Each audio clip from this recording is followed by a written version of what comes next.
उसकी interview call नहीं आई थी पहले, तो मैंने उस दिन इनको कहा सर को कि इसकी कॉल नहीं आई, तो वो उसी समय आर्मी हेडक्वार्टर पहुंच गए।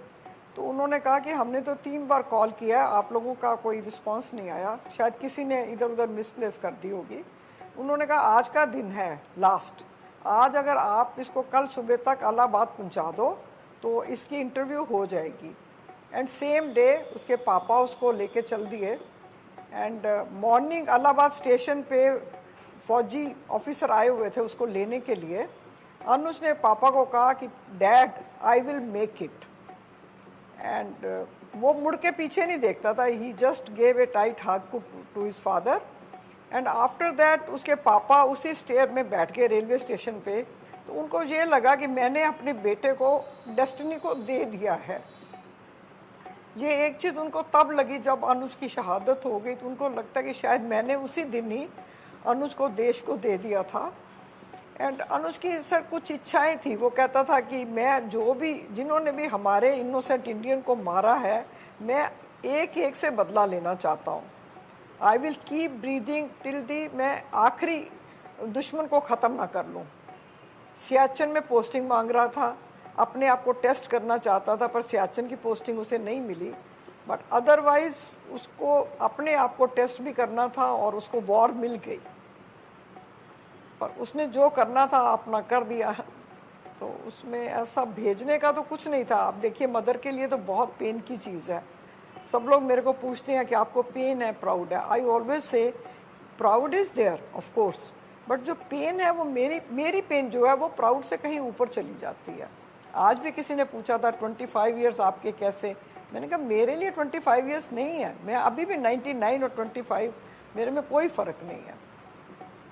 बेटा खोना एक कुछ अलग ही बात है, पर देखिए देश को दिया है, देश उसको सलाम करता है।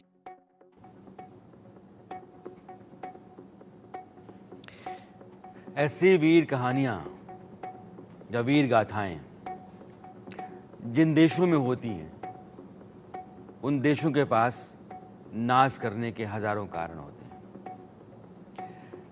एक और कहानी कैप्टन योगेंद्र यादव या सूबेदार मेजर से प्रमोट किए गए कैप्टन योगेंद्र यादव, उनकी सुनाऊं उससे पहले मैं अपने 2 मेहमानों को आपके साथ जोड़ना चाहता हूं। और दोनों पर हिंदुस्तान को नाज होना चाहिए क्योंकि दोनों ने इस युद्ध को जिया है। मेजर जनरल के सिन्हा साहब और कैप्टन अनुबा सिंह। सर, आज मेरा सवाल नहीं होगा, आज मैं सिर्फ चाहूँगा यही कि हिंदुस्तान की फ़ौज, वो फौलादी फ़ौज जिसको करगिल में आपने देखा, दुनिया में शायद इस तरह की मुश्किल चुनौती में कभी कोई फ़ौज नहीं रही होगी और इस तरीके से जीत हासिल नहीं की होगी जिस तरह से हिंदुस्तान की सेना ने किया था। मैं आपका अनुभव साझा करना चाहता हूं लोगों के साथ। सर,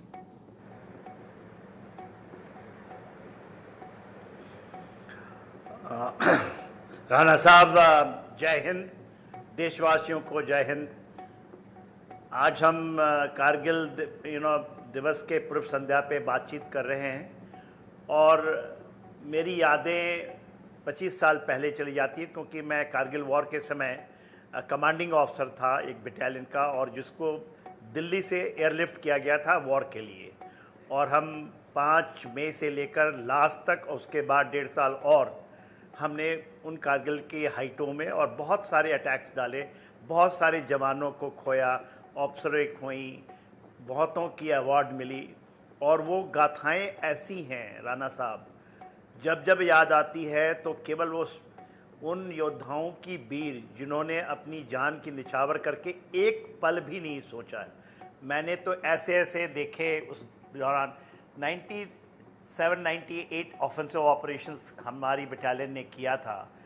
एक एक जवान, और ख़ास करके यंग, जो आपने अभी अरुण नायर के बारे में, विक्रम बत्रा के बारे में, योगेंद्र यादव के बारे में जो आपने एक छोटी सी झलक दी, ऐसी गाथाएं इतनी हैं राणा साहब जी बिल्कुल, कि आपके सेना, क्या पूरे देश की सेना 1.4 जो करोड़ लोग हैं, यदि सुनेंगे तो आपके ये एक ऐसी चीज़ धरोहर मिली है, उन्होंने दी है अपने रक्त से, अपने जान की बलिदानी से, कि आने वाले समय में ये आपके देश के लिए एक ऐसा बड़ा, मैं तो वरदान मांगता हूँ, इतनी बड़ी प्रसाद है जो इसको खा करके मैं भी अभी तक और अपने सांस के आखिरी दम तक, और मैं ये आपको यकीन दिलाता हूँ भारतीय सेना की ये जो गाथाएं हैं ये एक ऊर्जा का काम करती हैं, और वो वही चीज़ों से हमारी रेजिमेंटेशन बनती है, उसी वजह से हमें अपने काम को पूरा करने का, चाहे हमारी जान